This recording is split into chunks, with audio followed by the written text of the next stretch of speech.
Good morning guys. Finally, gumanda na rin ang weather. Kahapon minus 26. Ngayon ang ganda ng ano. From minus 26 kahapon. Tingnan ganda. Ngayon 0.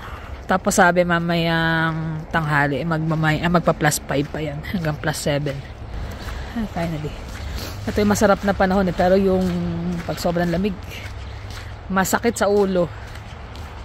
Tsaka hindi lang sa ulo, talagang ang hirap kasi doble-doble ang suot mo. Lalo pagka ganito papasok sa trabaho, medyo lakad din kasi sa labas ng parking. Saglit na lang magi-spring na. Konti na lang, konting taste. Ganda ni Haring Araw.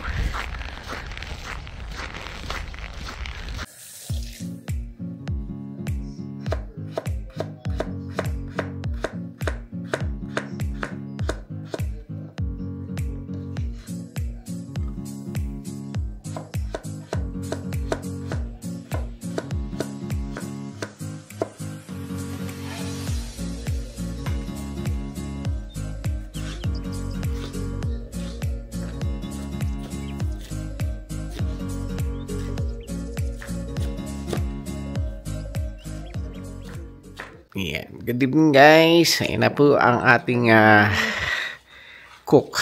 Niluto. Ayan. Siyempre pagdating galing trabaho, luto muna. Pero kanina pa ako nag-chill, siguro mga 15 minutes nakagalang ako sa kama, naglalaro. Lalaro siya ng Clash Royale. Sakit ng ulo namin eh. Siguro dahil bigla sa pabago-bago ng weather. Kanina ang ganda ng weather, di ba? Sabi ko nga, intro, nagano ako kanina ba, naglalakad din, papasok. Di ba, isang araw, minus 26. 30 yun, bali. Kasi yung wind chill. Tapos bigla nag-drop ng 0 kanina, tapos plus pa, di ba? Plus 5, plus 7. Plus 5. Nag-plus 5. Lalong makirot sa ulo, yung biglang bago ng biglang bago ng, ng weather. Temperature. Yan. Ano yung inyong menu ngayon? Fish fillet in black bean sauce. Yan na. Siya yung naghihiwa na. I-share natin to kung paano gagawin. Pero madali lang to. Madalas malamang sa nakita niya na to na ginawa ko. Ano yan? Carrots, celery, red peppers, green onion. Dapat may onion pa pero meron ako nakahiwa na maliliit. Dapat ang slice nun is pa-triangle na medyo malaki para mas masarap. May nakahiwa ka na. Maliliit. May naka-ready na siya. Onion. So, onion na lang yung kulang dyan sa mga gulay natin. Tapos gisa lang ng garlic. Pakita ko paano gawin. So, ito na guys yung fish fillet. Nahiwa ko na to nung nakaraan. Pero minarinate ko lang siya ng oyster sauce, pepper, tsaka itlog. Tapos nilagyan ko siya ng calamansi pala. Kasi ito kasi gamit ko basa. Usually pag basa fillet, medyo may aftertaste siya minsan. Hindi lagi pero minsan may aftertaste. So para mawala yun, lagyan nyo ng konting squeeze ng or patak na calamansi or lemon juice. Tapos, pag gantong style ang ginagawa, oriental style, cornstarch ang ginagamit ko. Pero pag yung mga sweet and sour, breadcrumbs at saka flour. Pero to cornstarch, garlic powder, tsaka pepper. Hindi ko na siya nilagyan ng salt kasi yung natin sauce may may timpla na. So yan, pinapainit ko na yung mantika. Tapos magigisa tayo. Naglagay na ako ng olive oil dito. So ito yon.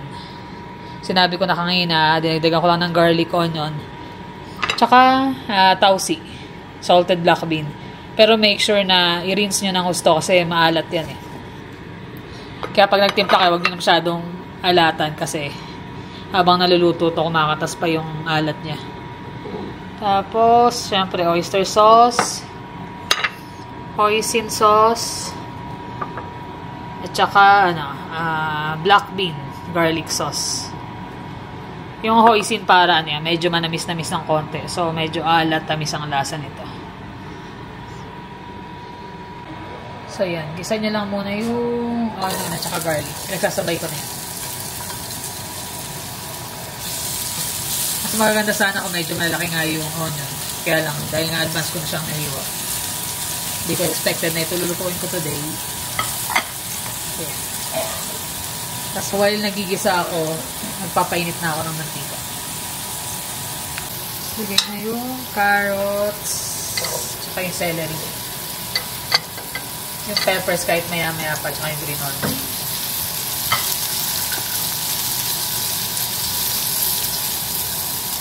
Ayan, nagano na ako. Magbe-bread. Yung lightly breaded lang ako. Kaya masarap ang cornstarch gamitin sa ganyan.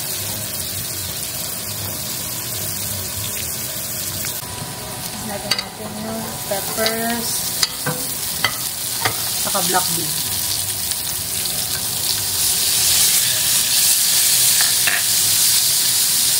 Ganda na kulay.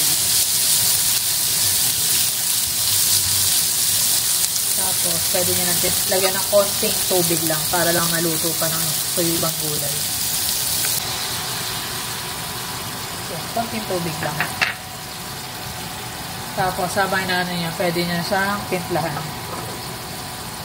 Para hindi sobrang lambot ng gulay.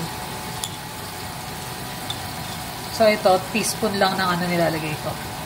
Black bean, dahil nga naglagay na ako ng salted, yung tausi. Tapos, hoisin. May nakalimutan pala ako isama kasi gusto ko medyo may konting ahang. Naglalagay ako ng chili flakes.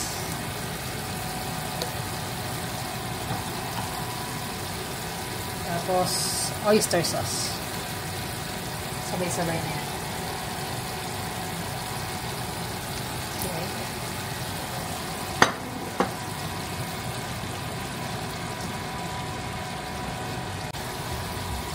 So, yan. Lagyan ng... Depende kung ano gusto nyo ko anghang. Ako, ganyan lang. Pinch. Tapos, ilagay nyo na rin yung green onion.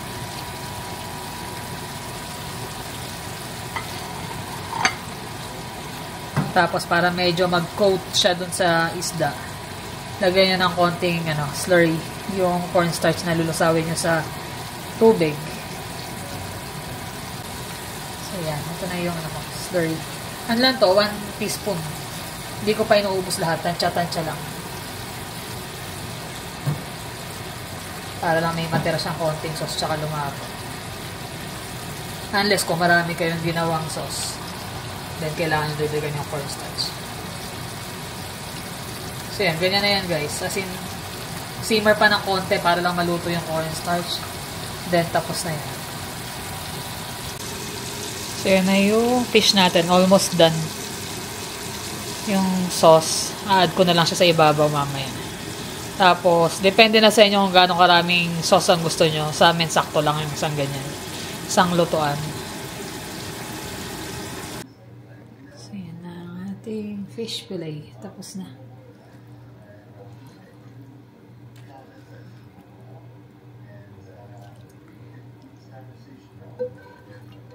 Saktong-sakto lang yung ganong karaming sauce para dyan sa fish fillet. Susunod try ko ipakita yung paano ako gumawa ng sweet and sour na sauce naman sa fish fillet. Yan.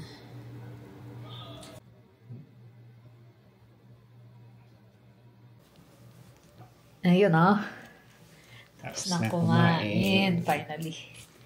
Pahinga day off na bukas. Kaya lang ang ulo ko. Pahinga lang siguro ako bukas. Bakit ako sakit ng ulo ko eh. Tapos, may pasok pa kasi nga nasira yung makina ng nakaraang buwan pa yun, Ngayon pa lang nagawa, so naghahabol kami. Pasok daw sila ng Saturday. 2 weekend yung papasukan. Kailangan yung sasakyan niya, dapat papatingnan ko. Hindi doon available yung di ba? Hindi kami magtugma ng pangalan nito, ng schedule. Yung titingin sa kanya, kakilala nung kuya namin doon sa Diba siguro gamitin mo lang yung kotse, papasok. Tapos iwan ko na lang sa kanya. Oo, kasi di ba pinapaiwan niya para ma-check din niya. Kasi para ma-check niya, tapos marami akong papapalitan ng mga fluids tsaka mga papacheck sa kanya. So, Tapos after sabay-sabay yung na. truck yung kotse, papacheck din. Para pagdating ng spring, summer, mapalitan na yung mga, Dapat palitan. yung mga salamin. Pero, okay. Sa awa ng Diyos okay pa naman. Tsaka hindi naman sobra di ba? Kasi Alin? ginagamit pa natin Alin? Yung uga niya, parang Oo, paminsan-minsan hindi. nawawala-wala din. Kaya nga sabi niya, paano mo muna yung mga gulong, Align. pa-align mo muna. Tapos pag di pa rin nawala. Actually, hindi naman ako nanginginig eh. May mga times na Nangyari sa amin yung dati doon sa small town, nagkaroon ng malaking yelo. nag-car wash ng winter. Nag-car wash ba tayo no winter? Hindi, Tapos may bumiyahe yelo. tayo na Kinar wash natin after. Kasi nga may yelo. Sabi, yun daw, car wash yun para matanggal yung yelo doon sa likod ng rim. Kasi nanginginig talaga nun eh. may nakaipit na yelo. May nakaipit na yelo. So, hindi naging balance yung niya. Yung gulong niya. Kaya nanginginig. Sabi nung tingnan natin ba natunaw na yung, gumanda na yung weather. Kung ganun pa rin yung yung takbo nung mo sasakyan mo. Pero so far okay naman kahit nga yung kotse. Pero yun, palit na talaga namin yun. Transmission fluid, di ba? Sobrang nga rin sobrang timing nga lang din nung nagkaroon ng hail. Kumbaga, yung matanda na rin, malaki na rin yung mileage ng mga sasakyan Oo, ilang taon na rin. Tapos, ayun nga, nagka-hail, nagkaroon ng konting bayad. Medyo masakit sa ulo yung kung tipong kakukuha mo lang ng sasakyan. Yung truck, mag 8 years na. 8 years na. Tapos 8 years na pala, no? 8 years na. Yung kotse, 6 years na. 6 na yung kotse. So, kumbaga, sulit na. Tapos, nabigyan pa na kami ng konting insurance. Kahit papano. Then, choice din max natin. Kumbaga, itatabi lang namin yun just in case dumating yung time na kagaya niyan, dumating yung time na dapat ng kumbaga, gawin na yung mga maintenance nila. May budget. Meron ng budget. Tsaka yung sumobra, tinabi namin just in case na bibigay nga, may pangkuha ng maayos size. Pero hindi na siguro, hindi na brand new. Hindi naman kasi kami ganun ano tawag doon sa Tagalog, yung naglo-look forward sa magagandang kotse. Kasi alam mo naman natin dito sa Canada na yung mga sasakyan yan, gamit lang yan. Basta kailangan yung maaasahan, reliable na, yun nga, yung makarating ka ng trabaho, bahay, o mamimili ka. Pero yung truck yun, talagang mini-maintain din kahit naman kotse. Kasi kapag naglo-long drive, punta ng mga bundok, yung truck ang gamit namin. Yung mga kinukuha mga gamit-gamit, pang-renovate, or mga cabinet, ganyan. Laking bagay yun. Hindi ka na magbabayad ng delivery fee. Sobrang laking bagay. Mga sopa, ganyan. Nung naglipat nga lang kami, sobrang laking pakinabang nun. Hindi na kami nag-U-haul, doon lang. Pabalik-balik na lang. Pero, tatlo naman kayo nun, ang time na yun, di ba? Pandemic, okay lang yan. So, ganun yung yung pakinabang namin doon sa mga sasakyan. Tama rin yung mga nagsabi sa amin na huwag nyo ituring na pamilya yan kasi gamit lang yan.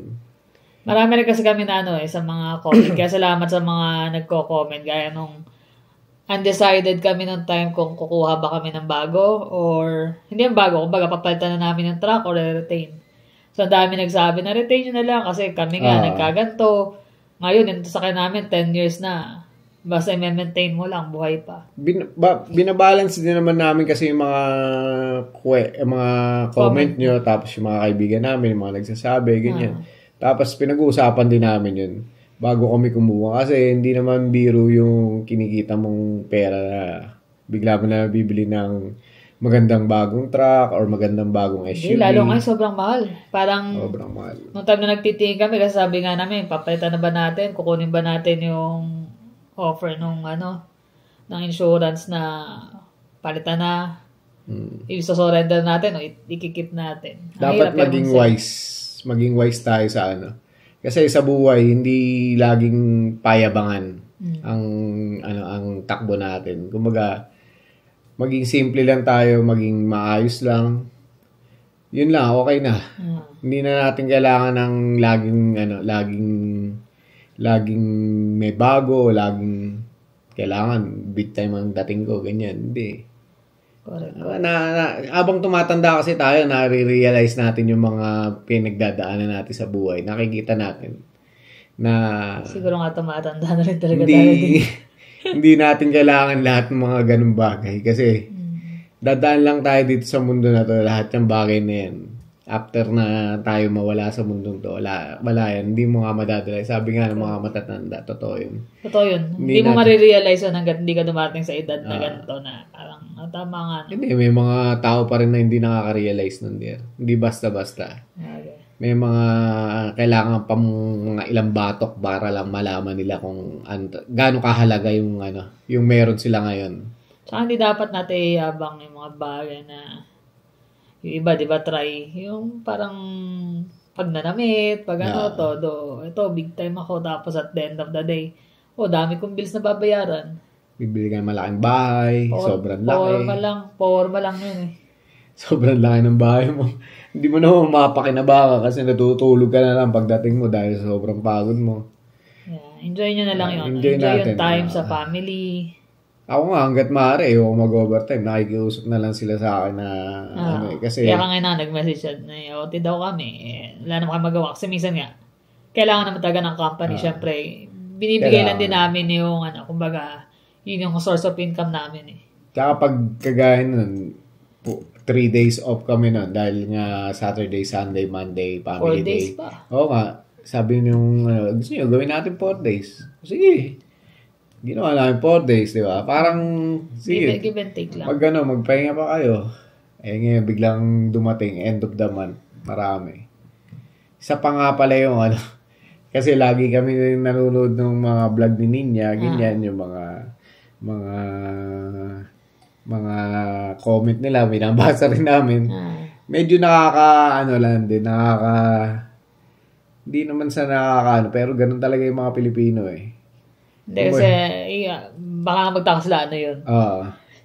Kasi meron may mga, basher din siguro. Masamang basher yun. Basher. Wala na masama kasi nga, syempre, open book ang...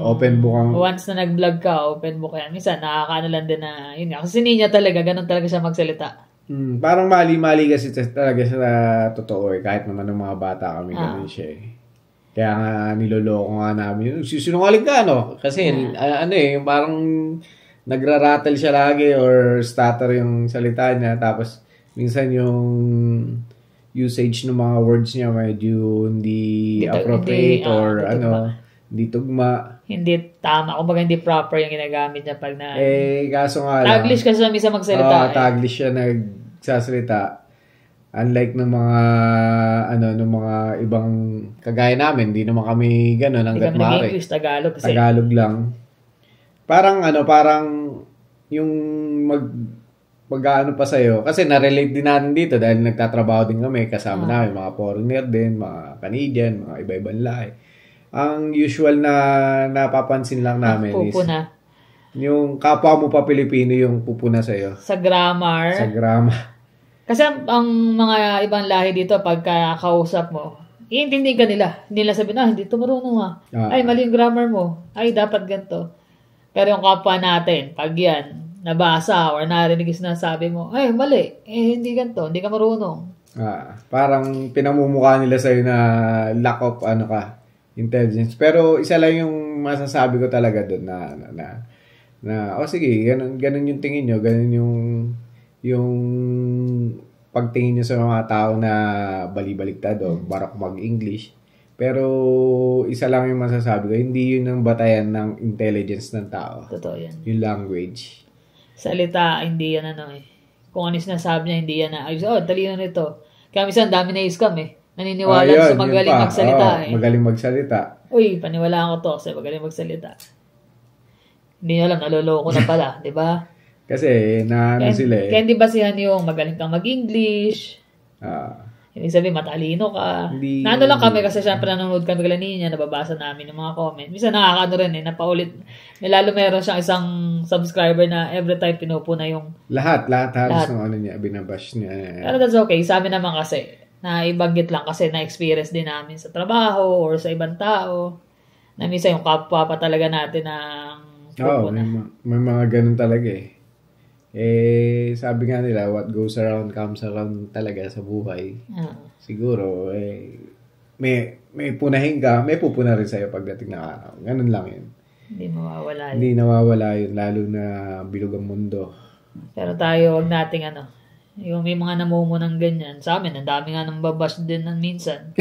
Pero, wala naman kami ron eh. Hindi yun yung kumbaga hindi yun yung... Unang-una kami, yung vlog kasi, parang portion lang yan ng buhay namin. Hindi talaga siya yung whole na nakikita nyo. Kaya, eto kami, kung ano nakikita nyo, yan talaga kami. Yun lang.